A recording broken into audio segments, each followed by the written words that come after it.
Sacramento Kings, or the Kawhi Leonard news? Let's do Kawhi first. Let's get the bummer out of the way. Okay. So, if you guys don't know, right now we have Kawhi Leonard and Paul George will be sitting out the next 2 games. It seems like every time we talk about Kawhi Leonard, he seems to have some sort of injury that's new. It seems to be whether it's his foot, his leg, his hip, like no matter what it is, it just continues to be a point of emphasis for me at least, talking about Kawhi Leonard missed the next 2 games. Per Ty Lue, and this, of course, according to some sources, Kawhi Leonard and Paul George will remain out on Sunday versus Indiana in addition to tonight.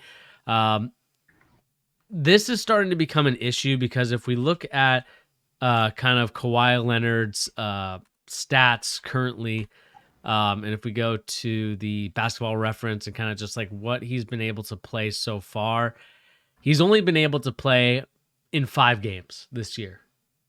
Yeah. And that's a far cry from where he was, 2 or 3 years ago, where he was at least playing 60 games. It seemed like there wasn't that much issue, but now there seems to be some sort of thing that's going on with Kawhi Leonard. And Pete, I don't know about you, but it's starting to become a big concern for me because he was once supposed to be like the best player in the world, someone that a lot of people were saying is better than LeBron James, better than Kevin Durant, better than all these young guys put together, and he just cannot stay healthy. It's starting to become a little bit of a bummer, but it's also something where I feel like he doesn't, these guys, that being Paul George and Kawhi Leonard, I think, let me check when Paul George, how many games he's played as you talk, but this is starting to become a disappointment, right? Like, what's going on? In your opinion, why has it gone the way it has for Kawhi Leonard and Paul George? Besides, I know the injuries, but what do you think it could be? Well, I think one thing, and I hate to sound like the old guy right off the bat, but I guess that's kind of my go-to role on this podcast at this point. But and you know me, Bernie. I'm a diehard Kawhi fan. I love Kawhi. At one point, I was one of these people that was out there, extolling the successes and virtues of Kawhi Leonard on the basketball court. I mean, this dude was my favorite player for a couple of seasons just because I really did think like he was on track to be that guy in the league. And we saw it. I mean, that Toronto championship run, he was the guy. He was doing everything at the highest level possible. The best defender in the NBA probably at the time, one of the better offensive players in the league. I think what it comes down to, and this is where I'm going to get into my old guy take, I do think, and let me start by saying this first, actually. I do think Kawhi is legitimately still hurt. We talked about this a couple streams ago, but one of the initial reports that came out back when he was still with San Antonio before he ended up getting traded out of San Antonio was the injury that he had in his hamstring was not a normal injury. It was some sort of long-term thing that was kind of probably never going to go away. This, I think the word I read was like a calcification of something in his hamstring. So something was getting, a little too much. It was getting too tight to the point where it was not even like muscle anymore. It was like calcifying the muscle in his leg, which is, I mean, that sounds terrible, and no wonder the dude can't get on the court, right? But I do think that a lot of his time in the NBA has just been marred by this. And I think that like the longer you allow players to do this, the more it just becomes the natural thing to do for them, right? And and mind you, if he's hurt, he should do whatever he needs to do to not be hurt, right? But this has been the MO for Kawhi for years now. The not playing, overly cautious as much as possible. You have to wonder, like, is it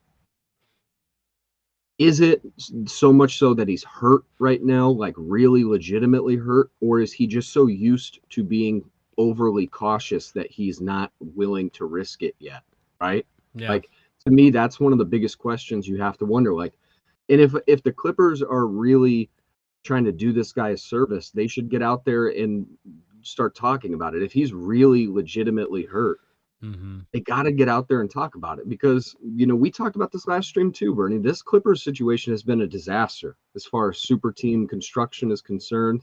Yeah, probably the end of the super team era. This is one of the poster cases of why Hmm. Giving everything you have for two superstars probably is not the move with how Yeah. deep the league is. Um, the Paul George one is tough, just because I do think, for everything you could say about PG, playoff P, whatever you want to call him, push off P, everything. The dude has really given everything he can to this team for the last two Yeah. years, even though he's been injured too, on and off. Yeah. It, I mean, he's not working with a ton, right? But Yeah. this team's frustrating, man, because it's the same thing for the last few years. They have a great coach. They have a lot of solid role players. I told you guys before the season started, I thought they might have had the deepest team in the league, Yeah. just out of pure abundance of the hardest type of players to get, which is 3-and-D wings. They have tons Hmm. of good ones. Yeah.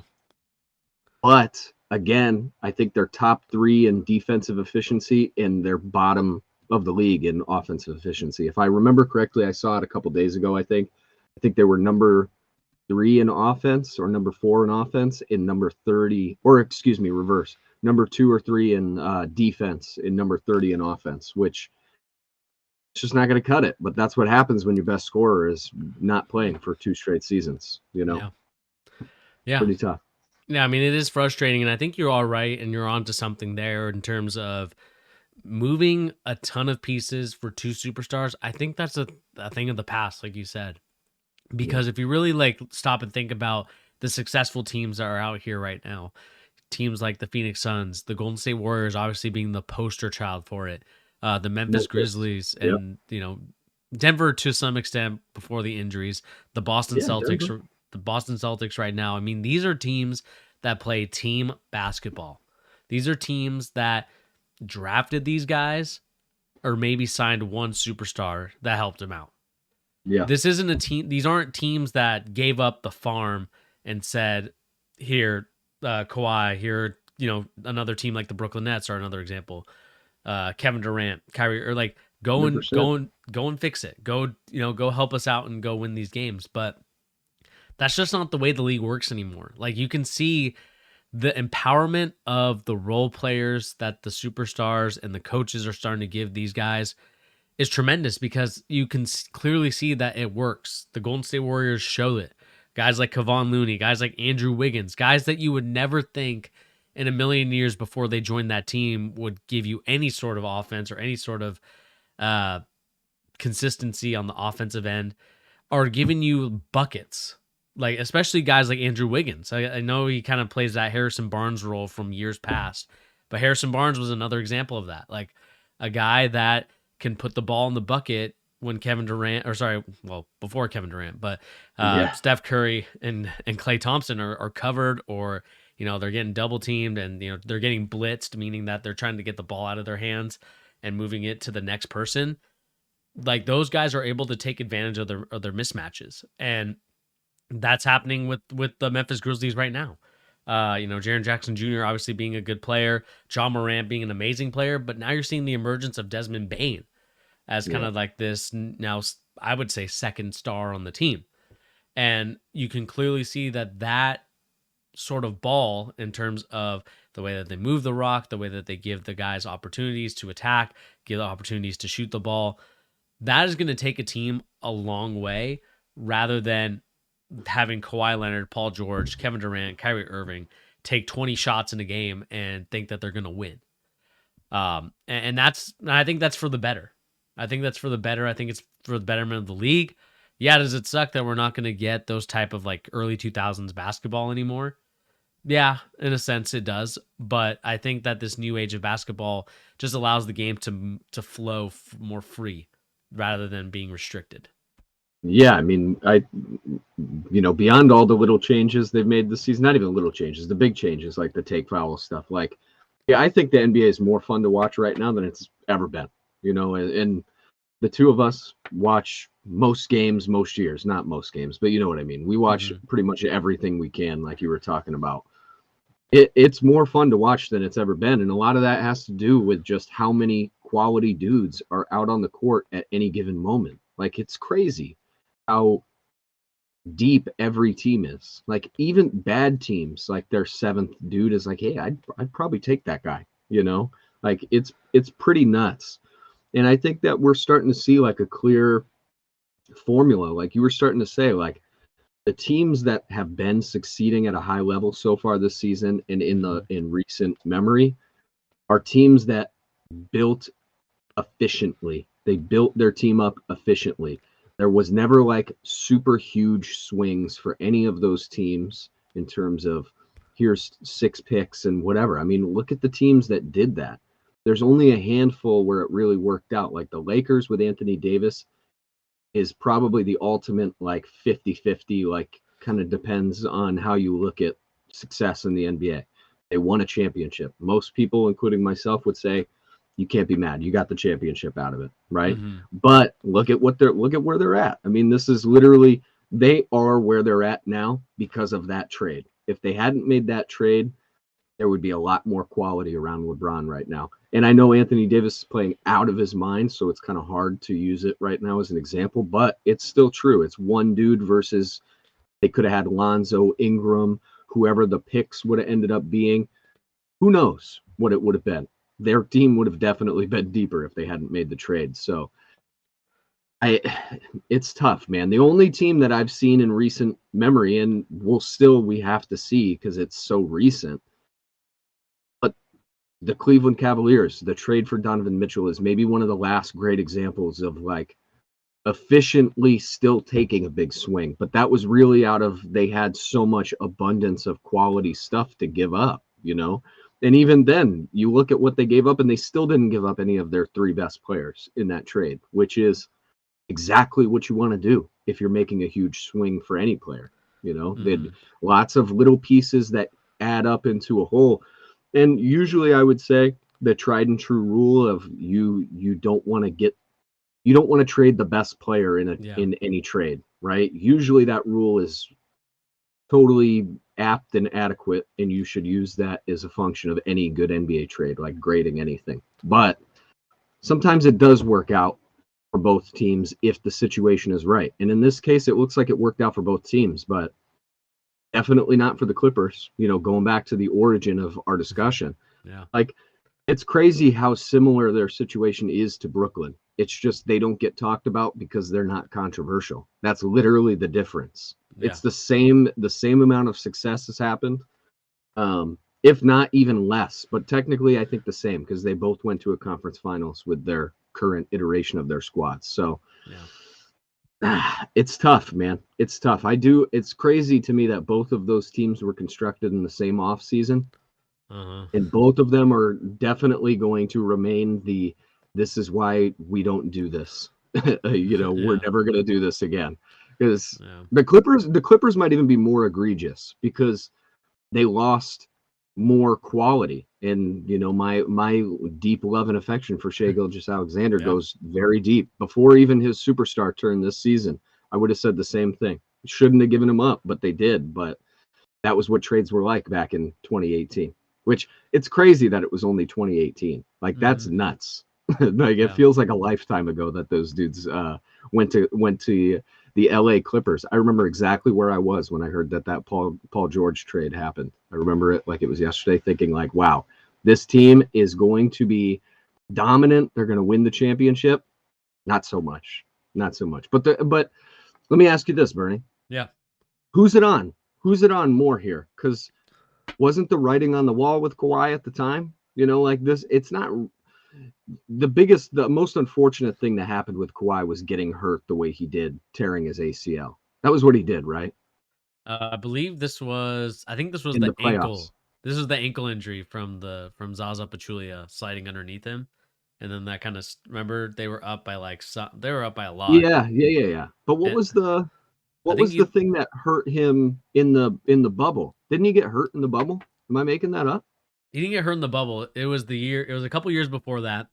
He was on the San Antonio Spurs at the time. Yeah. He got Zaza That's the Pachulia. old injury. That's the Yeah. old injury. But Yeah. wasn't he out for a full year because of something else that happened not I that believe long ago? I believe he tore his ACL if I'm not I mistaken. thought Yeah, I he thought tore his that's what it ACL was last too. year. Yeah.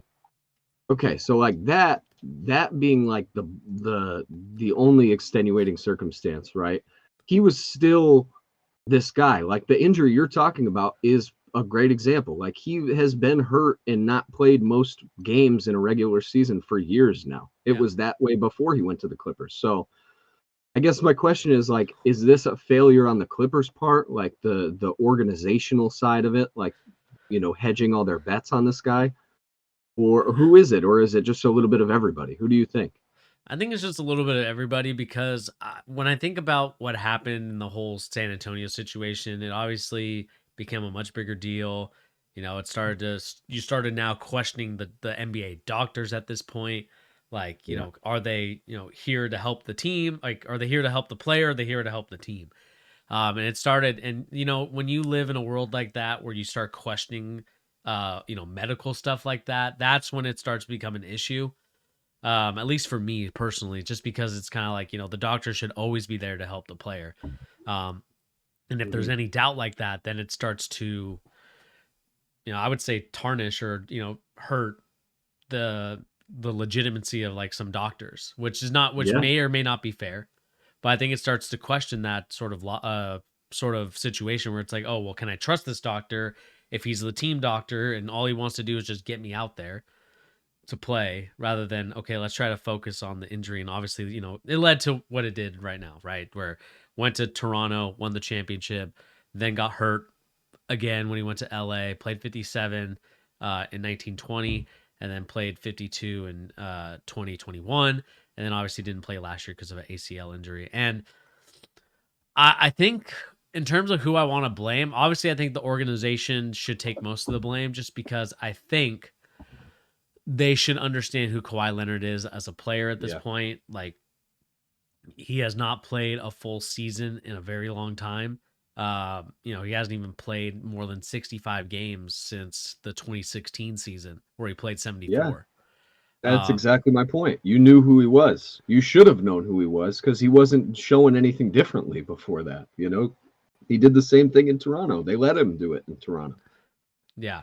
My only like concern maybe is for them is just kind of like for maybe more so for Kawhi is, how much of it is kind of like a mental type of thing where it's like, oh, well, Yeah. I don't know if I really want to go in there or if it's really an injury. Like, that's the thing that we can never understand just because we're not in Kawhi Leonard's body. We don't know how his body feels. But I will Yeah. say that I do think that he can play a lot more than he's shown right now. Um, Hmm. but I think at the end of the day, like thinking about it a little bit more now, it has to go in the organization because they have to know what type of what guy Kawhi Leonard is. Like, you gave him the big contract, how the uncle is, how Kawhi Leonard like cannot continuously play game after game after game, and I think it's starting to become a big issue now for the Clippers, and they have to decide what they're gonna do because they need to start moving on from Kawhi Leonard, in my opinion, at some point. Um, Probably and Paul George too. I yeah, mean, it's because the timeline, Bernie. I mean, we bring it up all the time. The timeline on this team is all screwed up now. Because they're the one of the craziest things is Kawhi is 31. yeah, Like Kawhi is the oldest 31-year-old I've seen in my entire life. I'm he's like 28.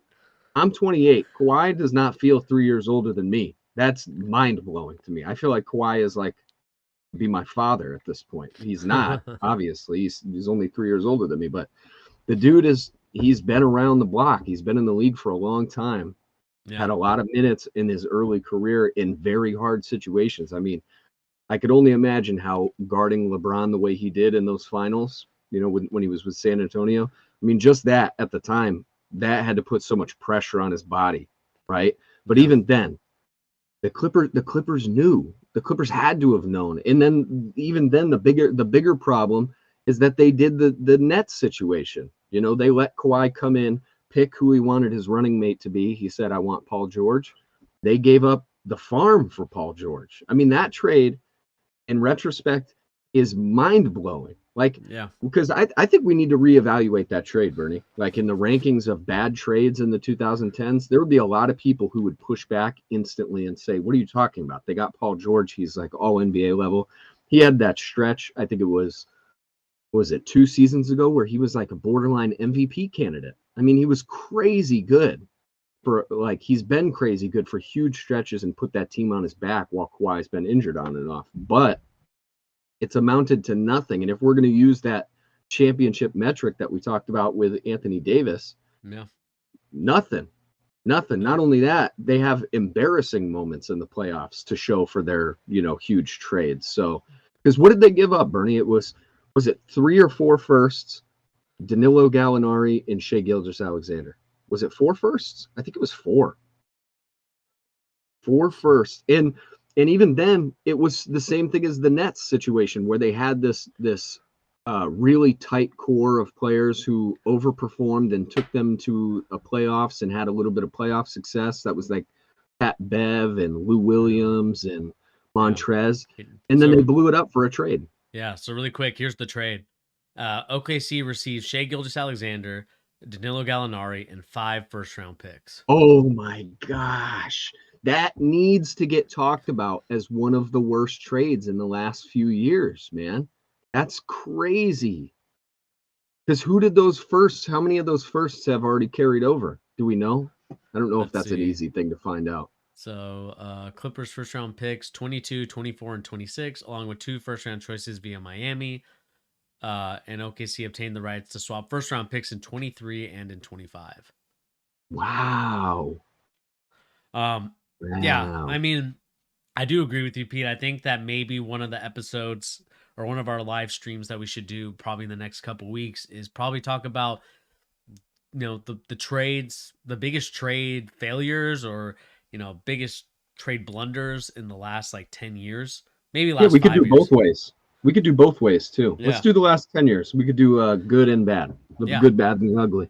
Yeah, good, bad, and the ugly for trades. Yeah, we should definitely do that because, I mean, this is, again, Paul George, without any injuries is definitely a top player in this league. I'm not going to disrespect Paul George in that sense. But with the injury history that we know about, not just the unfortunate leg injury, but more so like it seems like his shoulders are always hurting. Now he's got knee problems. I mean, this is starting to become a big issue for the Clippers at this point. I mean, the Clippers have to decide really quick what they're going to do with their squad because clearly I don't think you can tank because I think tanking just allows the other team to get better position. Well, that means they don't have their pick either, right? They have a swap with OKC, so they definitely can't tank. And so to me, that's kind of 50% off League Pass. Interesting. Anyway, but yeah, I mean, this is the frustrating part. What's up, Russ? This is the frustrating part for me when it comes to the Clippers, and we're probably beating a dead horse at this point, but it sucks to see because I know if healthy, this Clippers team is definitely on the top echelon of like top 4, maybe top 3 in the West, but there's something that needs to be said. Like the best ability and the best like ability is availability. And if you're not available for your team to help win games, to help battle in playoffs, to help like beat teams that you probably normally should beat, then I think the Clippers right now are in a big world of hurt. I mean, let me see really quick. They're 11-9. Like this team should be probably. I mean, the West kind of beats up on itself, unfortunately. But they should at least be, not losing a lot of games. Like I honestly think this team should be number 1. Like thinking about the talent. If they were healthy, yeah. Yeah, I mean, this team should be probably like 14-5, like at this point. If you have Kawhi and Paul George actually playing on your team with all these dudes, I mean, the West is pretty tight, but I mean, you have the best perimeter defense. You should, in theory, have the best perimeter defense. You should just have some of the best defense in the league. Because even Zubac is a serviceable guy down low in terms of protecting the rim. Yeah.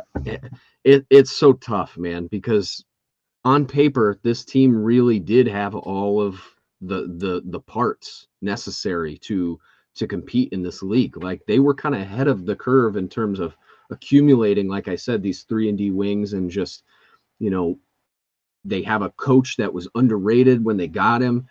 outperformed and showed everybody how good of a coach, including us. We were Ty Lue detractors at first, Yeah. and he proved us wrong. And he's an incredible coach. If they didn't have Ty Lue, imagine how poor this experience would have gone for them. I mean, the dude has literally cobbled together teams good enough of making it into the playoffs and winning some games here and there. But if they had, gosh, just about any other coach, imagine if they had somebody like Tibbs or Doc Rivers still, right? Yeah. Imagine if they had Doc Rivers still with this team. They would have been nightmarish for a few of those seasons. So, Yeah.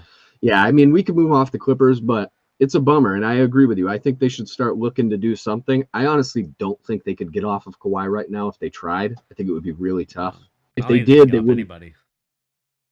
I think they could get Paul George out of there for a lot. I bet somebody would go pretty deep for Paul George, to be fair. But the question is that even you can't tank like we were Yeah. saying. You can't tank. You gotta compete. So they need to look at something. They got to look at something. If I were them, and I hate to say this because I don't want to see it happen, but they got to go get somebody big who can turn the ship around and carry some weight while Kawhi gets healthy. Like I would be looking to go get Kevin Durant if you could swing it. Go get somebody, Carl Anthony Towns. I don't know who it is, but they Yeah. of all teams should go do something because they can't Definitely. be bad. And that pick swap in 2025 just gets uglier by the day too. Because Yeah. that one, imagine how good the Thunder might be in 2025. You have Shea Gilgeous-Alexander looking like a superstar. Your guy Chet, who knows who they get in this upcoming draft with all their picks they have. I mean, they could be pick swapped out of like a top 5 overall pick that season. So Yeah. they have to compete for the next few years here, do Yeah. something. But yeah, we could get off the Clippers. They're Yeah. a bummer to me. It's not even a happy like Yeah. less competition in the league. I feel just sad for them. Yeah. And people, let us know in the comments section down below. What do you guys think of the LA Clippers? Are you disappointed in the Clippers? What's your opinion on the Clippers? We'd love to know what you guys think in the comments section down below. And let us know what happens to both Paul George and Kawhi Leonard. Do they stay? Do they leave? Because this is obviously turning into a messy situation. So let us know in the comment section down below.